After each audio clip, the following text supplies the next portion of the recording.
Assalamualaikum warahmatullahi wabarakatuh. Perkenalkan, saya Muhammad Rafli dengan NIM 24 USP 089. Pada kesempatan yang berharga ini, saya akan memaparkan materi mengenai perjalanan energi listrik. Kita akan membedah bagian kekuatan aliran air di dalam dikonversi acara sistematis menjadi energi listrik yang menopang kehidupan modern kita setiap harinya. Agar pembahasan kita terarah, saya membagi presentasi ini menjadi 4 pilar utama. Kita akan mulai dari bagian hulu, yaitu proses pembangkitan di PLTA. Kemudian, kita beralih ke pusat pengaturan di gardu induk, lalu menelusuri jalur transmisi jarak jauh, dan akhirnya sampai ke tahap distribusi hilir. Keempat, tahapan ini bekerja dalam satu kesatuan sistem untuk memastikan listrik tersedia secara kontinu dan stabil. Masuk di slide selanjutnya. Segalanya bermula dari alam. Potensi air, siklus hidrologi. Air merupakan sumber energi terbarukan yang berkelanjutan berkat adanya siklus hidrologi atau siklus air. Air hujan yang tertampung di dataran tinggi memiliki energi potensial yang sangat besar. Melalui prinsip gravitasi, air yang tenang di bendungan sebenarnya menyimpan kekuatan raksasa yang siap kita konversi sebagai energi ramah lingkungan. Air memberikan keunggulan karena tidak menghasilkan polusi udara selama proses produksinya. Masuk ke slide selanjutnya. Mari kita lihat struktur fisik dari sebuah PLTA. Anatomi PLTA, cross section. Komponen utamanya adalah bendungan atau dam yang berfungsi mengontrol aliran air dan menciptakan tinggi jatuh air atau head. Di bagian bawah terdapat pipa pesat atau penstock, sebuah pipa raksasa yang dirancang untuk menahan tekanan tinggi. Pipa ini mengarahkan air langsung menuju rumah pembangkit atau powerhouse, di mana semua komponen mesin utama berbeda di sana. Masuk ke slide selanjutnya, konversi energi. Secara teknis, terjadi 3 tahap perubahan energi di sini. Pertama, energi potensial air (MGH) berubah menjadi energi kinetik 1:2 MV2 saat air mengalir turun melalui pipa pesat. Kedua, aliran deras ini menabrak sudut turbin, mengubah energi kinetik menjadi energi mekanik berupa putaran poros. Terakhir, poros turbin yang berputar akan menggerakkan generator, di mana disinilah akhirnya energi listrik dihasilkan. Ini adalah penerapan murni dari prinsip kekalan energi. Slide berikutnya, sebagai mahasiswa otomasi, slide ini adalah bagian yang sangat penting. Kita memiliki berbagai jenis turbin seperti Francis, Kaplan, atau Pelton, yang pemilihannya bergantung pada ketinggian air. Selain itu, ada komponen vital bernama governor. Governor ini berfungsi sebagai otak pengatur debit air yang masuk ke turbin melalui katup. Katup utama atau main inlet valve. Jika beban listrik di masyarakat meningkat, governor akan membuka katup lebih besar agar putaran tetap stabil di frekuensi 50 Hz. Selanjutnya, komponen elektrik. Setelah turbin berputar, kita masuk ke komponen elektrik, yaitu generator. Di sini berlaku hukum Faraday, di mana pergerakan medan magnet terhadap kumparan menghasilkan arus listrik. Selain itu, terhadap sistem eksitasi untuk mengatur kekuatan medan magnet.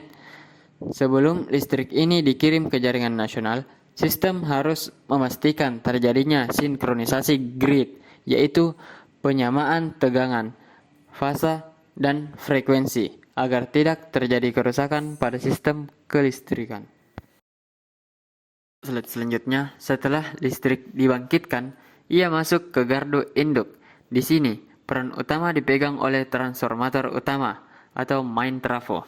Listrik yang dihasilkan generator biasanya bertegangan menengah agar bisa dikirim jarak jauh tanpa banyak energi yang hilang. kita harus melakukan proses step up atau menaikkan tegangan secara signifikan. Selain itu, gardu induk juga berfungsi sebagai pusat monitoring keandalan sistem agar distribusi tetap terkendali. Slide selanjutnya, gardu induk juga berfungsi sebagai pusat proteksi transmisi SUTET. Terdapat perangkat bernama Circuit Breaker atau PMT yang merupakan saklar raksasa otomatis. Jika terjadi gangguan di jalur transmisi, PMT akan memutus aliran dalam hitungan milidetik. Untuk melindungi generator dari kerusakan, selain itu, terdapat busbar yang berfungsi sebagai titik pertemuan energi dari beberapa generator sebelum dibagikan ke jalur-jalur transmisi yang berbeda. Slide selanjutnya, komponen transmisi. Membangun jalur transmisi memerlukan material khusus. Kabel penghantarnya adalah konduktor ACSR yang menggabungkan aluminium untuk konduktivitas dan baya untuk kekuatan tarikan. Kabel ini digantung pada isolator gantung porselen agar listrik tidak mengalir ke tower besi. Di bagian paling atas terdapat kawat grounding dan arrestor untuk melindungi seluruh sistem dari sambaran petir yang bisa menyebabkan pemadaman luas. Slide selanjutnya, pusat distribusi. Setelah menempuh perjalanan ratusan kilometer, listrik sampai di pusat distribusi atau gardu hubung di pinggir kota. Di sini terjadi proses sebaliknya, yaitu step down atau penurunan tegangan. Tegangan tinggi tadi diturunkan menjadi tegangan menengah agar bisa disalurkan dengan aman melalui tiang-tiang listrik beton yang sering kita lihat di pinggir jalan menuju berbagai wilayah beban. Alur listrik ke konsumen. Tahap akhir distribusi melibatkan jaringan tegangan menengah 20 kV. Sebelum masuk ke instalasi rumah, listrik melewati trafo distribusi, yaitu kotak besi yang sering kita lihat di tiang listrik.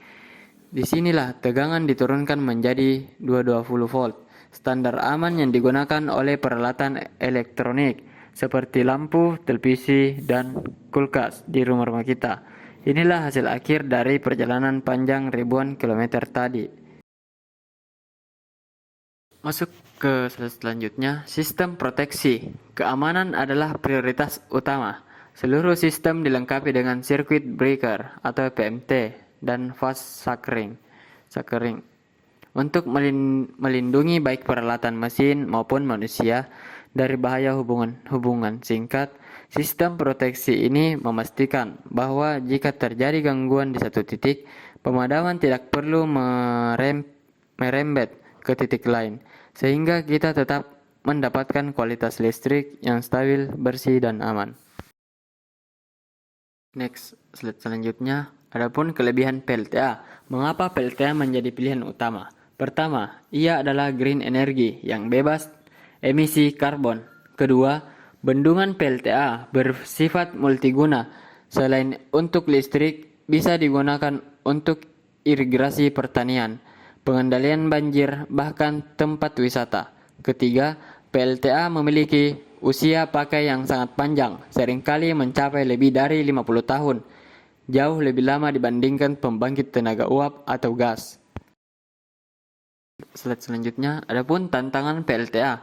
Namun, kita juga harus realistis terhadap tantangannya. Pembangunan bendungan berdampak pada ekosistem sungai dan membutuhkan relokasi lahan yang luas. Selain itu, PLTA sangat bergantung pada debit air. Pada musim kemarau panjang, produksi listrik bisa menurunkan drastis. Biaya investasi awal untuk konstruksi sipil bendungan juga sangat besar, sehingga diperlukan perancangan yang sangat matang sejak tahap awalnya. Masuk ke slide selanjutnya, sinergi 4 pilar tenaga listrik untuk Indonesia terang. Sebagai kesimpulan, perjalanan energi listrik adalah sebuah sinergi antara 4 pilar utama. Yang pertama itu pembangkitan, gardu induk, transmisi, dan distribusi. Keempatnya harus bekerja secara harmonis dan otomatis untuk memastikan Indonesia tetap terang. Memahami sistem ini memberikan kita kesadaran untuk lebih bijak dalam menggunakan energi listrik yang proses pembuatannya ternyata yang sangat luar biasa dan melibatkan teknologi tinggi. Demikian, itulah pemaparan yang dapat saya sampaikan. Semoga penjelasan mengenai perjalanan energi dari aliran air hingga ke rumah kita ini dapat memberikan manfaat bagi kita semua. Terima kasih atas perhatiannya. Wassalamualaikum warahmatullahi wabarakatuh.